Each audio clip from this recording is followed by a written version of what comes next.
Howdy, welcome back. Everything's been going pretty good. Battery's charging. And I am just looking to... Let's see, what did I do off camera? Well, I taped up the display into place and printed a new front plate that fits this 3.5-inch screen. Yep, it's a camcorder. So, additionally, something that has to be done. We zoom in. If you look at those two pads,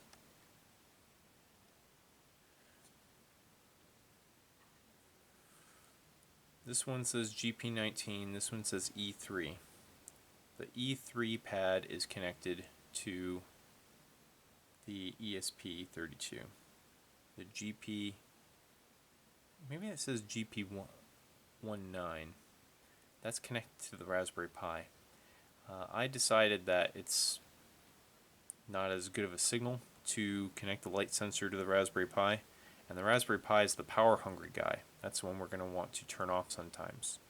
So having the light sensor hooked up to the Raspberry Pi, you wouldn't be able to use it for, say, waking up the device when it gets pulled out of your pocket. You need that functionality from the ESP32. And additionally, the Raspberry Pi has no analog reads, so it can only do a kind of crude on or off level detection, which is not really great. So analog it is.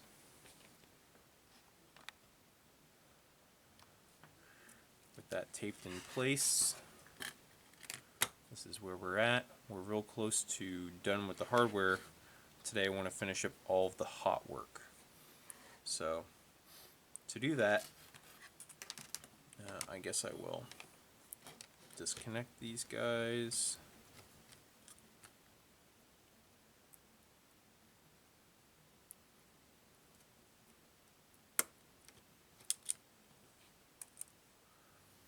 And connect the last three components we have here, which I need a battery. This is not the battery from the bill of materials, but I think I can just make it work. I need to check with the case before I solder anything on, but this larger battery can potentially work. Maybe I have to see if I can get a different battery, but this is this size of battery. You can see why the other one was requested.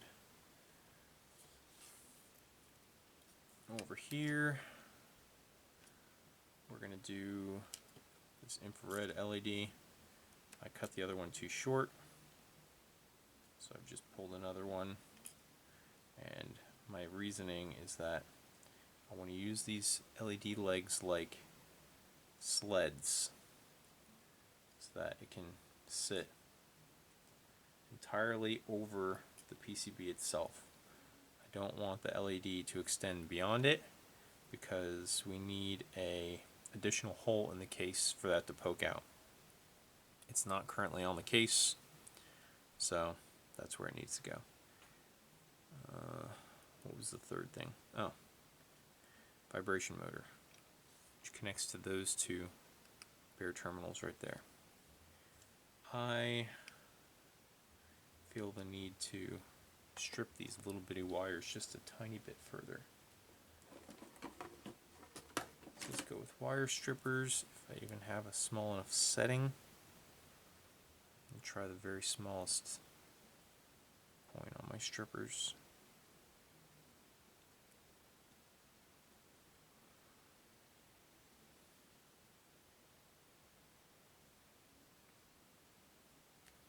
Sure. So is this labeled in any way?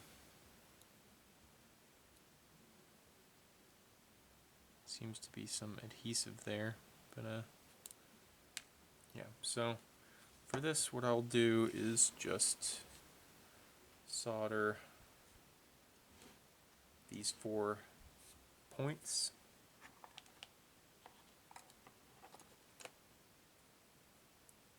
Let's make it hot.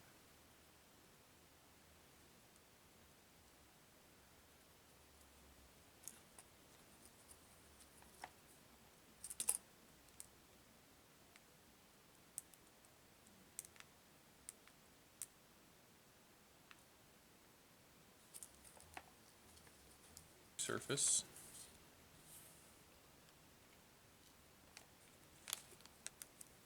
This bag of goodies.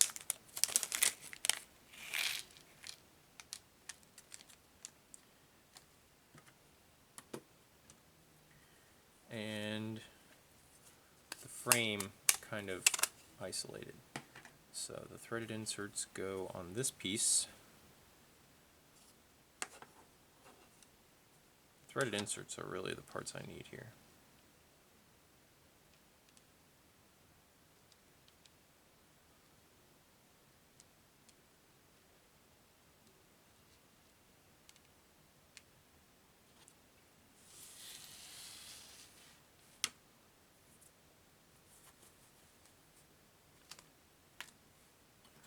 The threaded inserts go here and here. Those two hold the thumb board. Not here and here. These two are nuts on the opposite side. Where the embedded nuts go, you don't need to put an insert. And those should press in really firmly. It's good if they're not a loose fit, because it's just good. So 2 for the thumb screw. 1, 2, 3, 4 for the main PCB. And you'll also need on your mid frame, pretty sure this was the intention, was for this port to be threaded. Because the mid frame goes in like this, that means this threaded insert is in the center of the keyboard, or if you look at these where the threaded inserts go, 1, 2, 3 on the top PCB all match up with, which way do these ports go? It's over here, right? Yeah. So 1, 2, and this 1, 2, and 3 line up with this corner of your Raspberry Pi. The fourth one just holds that fourth corner in. No one told me to do this, but it just really seems to work with the case.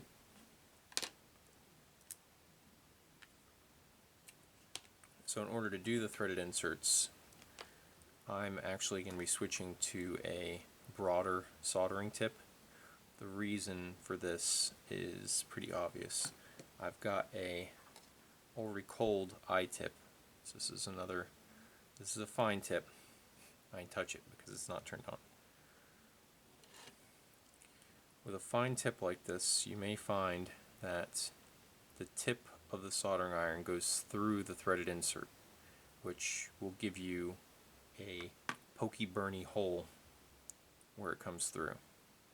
A fatter soldering iron tip will not poke through the tip, and this will allow you to install it perfectly with no damage to the front side of your case. Okay, so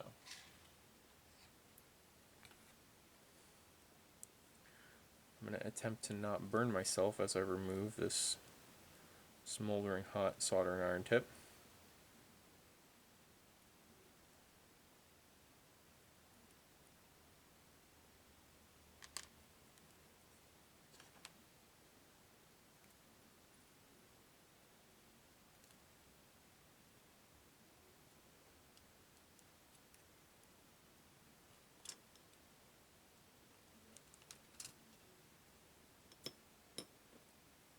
Be careful with hot things, boys and girls.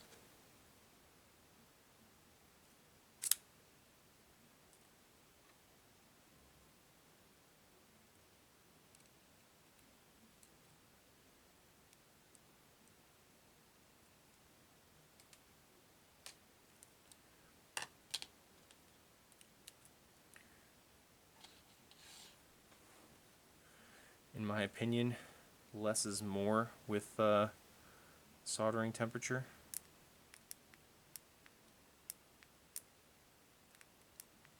If I can figure out which button lets me control the temperature.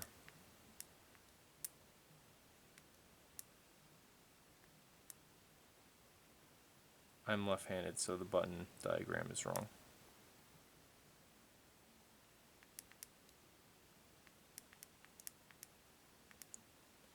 I'm going to put this to a humble 160.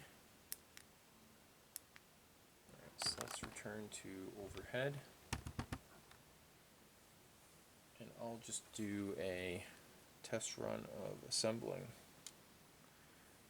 Okay. See if I can remember all my neato tips and tricks from the hardware test I did. Alright. So we'll need the rest of the case. And for visualization's sake, I have a black mid-frame here. I'll use that just to keep everything looking slick. Alright. So, firstly, I'm going to install the battery into this little cubby. It's a pretty stiff fit. That's, I think, the easiest way to get that there. Next, line up these two USB ports and don't force it. If you have trouble getting it to fit, then by all means sand under that thing, under this thing. Try not to break this really delicate spacer right here, which I think is perhaps the most delicate part of the case, is that space between those two USB ports. The keys should all come through the keyboard slots, and then this edge should just kind of wedge up against the inside of the case. So that all looks good. And also we can kind of see daylight through some holes in the main board. Alright, this guy's going next.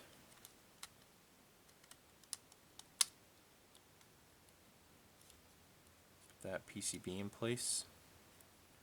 There's two screws that'll hold that guy down, and it's done.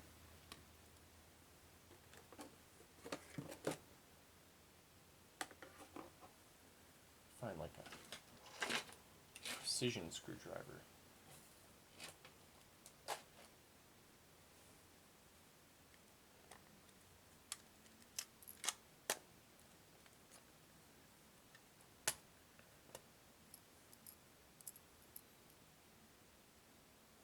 Okay, there's a couple of different sizes in the screw kits.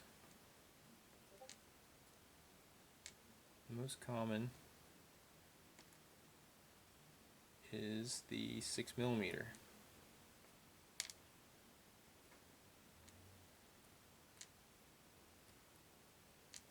But there are two, I think I found them now, 5mm. Your experience may differ. I'm sure it's a buy 3D printed case thing. But what I found is that my case, specifically these two threaded inserts here, did not have the depth to accommodate a 6mm screw. So I included two 5mm screws for that spot right there. That's about that. Pretty much everything else interior is 6mm, and what we want to screw down is the thumb screw, thumb PCB rather.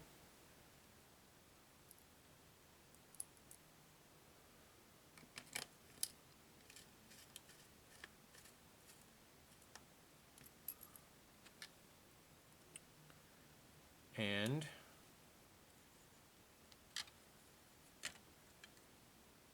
I've got this upside down, like so. I may have inserted this in the wrong order, but you can still kind of finesse it, because there's a little lip here that really locks this piece together, but it can be a little tricky just to get it to fit. Okay, that seems good. So this guy, hopefully without making a permanent modification, just sit right in there. Maybe my 3D print's a little tight, but another 6mm screw straight through here.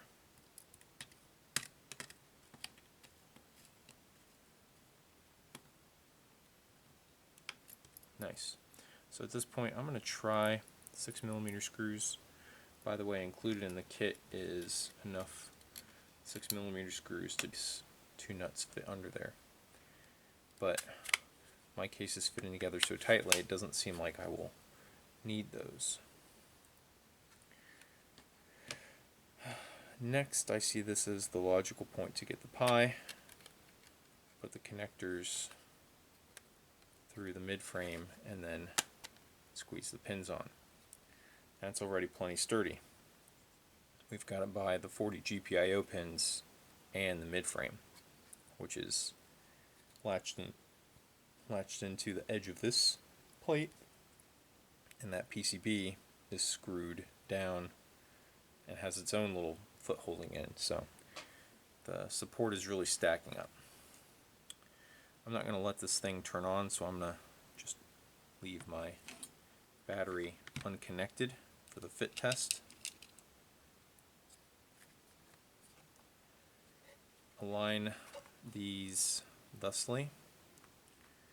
I think this little hook in here needs to catch over this part, so squish those together until it actually hooks, which takes a little bit of squish. Get those in there. Now up top we have these 2 longest screws that go all the way through to the front of the MutantC. This screw will end up just a little bit short of touching the display plate. Likewise for the other long one.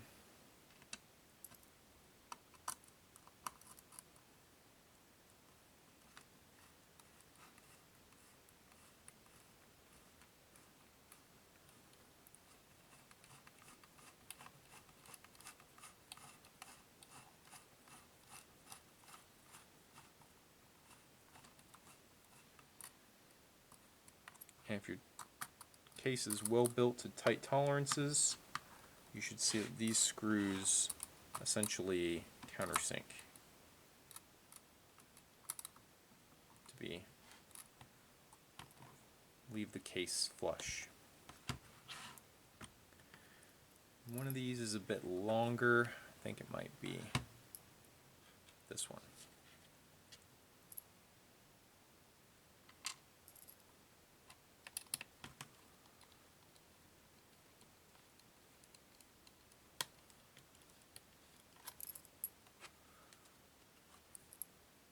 Maybe I was wrong about that. No, looks good.